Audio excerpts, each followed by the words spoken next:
Listen, there is no question about it. The story of my dad's life is very real and inspirational.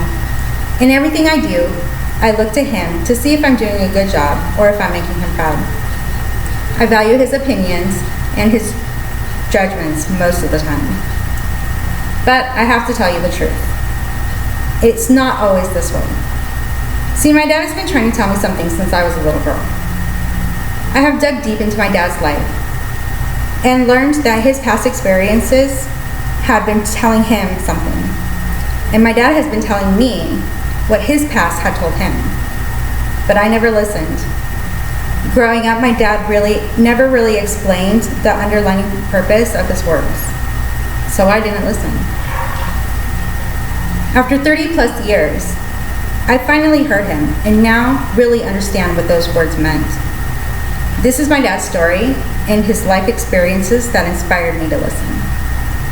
So my dad grew up in Guerrero, Mexico, known for their extreme poverty and crime, which continues to escalate due to the power struggles between political leaders and the drug cartel. From OpenDemocracy.net, they say, today, Guerrero is the epicenter of organized crime. Back in 1978, I'm pretty sure that things were not very different. This is when my dad decided to leave his family in Mexico. So at age 24, he crossed the border illegally, risked his life crossing the Rio Grande to work on the other side of the river.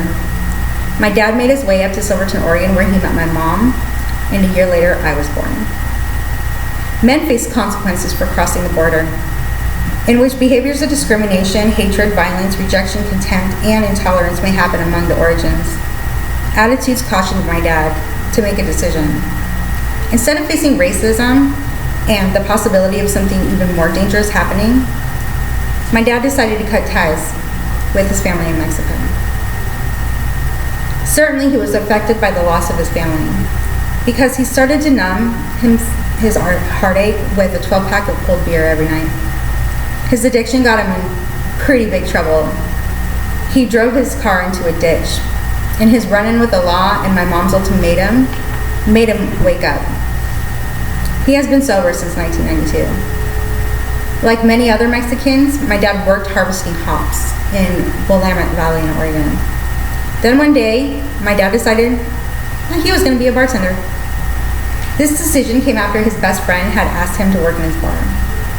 Now, for anyone that is studying addiction or has been through treatment themselves, an alcoholic working in a bar is not a good combination. The word extreme, external trigger comes to mind. Now that I have walked through my own recovery, I realize how extreme this decision was in my dad's life. He risked his sobriety to help his friend. So this is where my dad's story becomes really spiritual and inspirational. My dad watched his best friend for many years that was diagnosed with alcohol liver cirrhosis continue his cycle in alcoholism. In early February, he called my dad out of the blue and asked him to come visit. My dad stopped in his tracks, packed up my mom, and raced down I-5. For the next 3 days, they did one activity after another. His friend bought him shirts, they cooked food, they went to their old stomping grounds and old hunting spots. They laughed like they were brothers. Now, it is said by psychologists that there are special requests made by dying people. They may want something special, like to visit a particular place. They may want certain music played, or to make contact with somebody that was very important to their lives. My dad's best friend passed away with my dad by his side.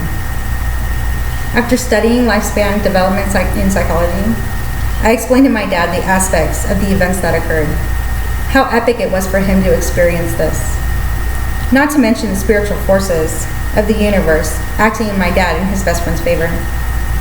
From his facial expression, you could tell that my dad was proud of my education. You could tell by his demeanor that he was at peace with God for the loss of his best friend.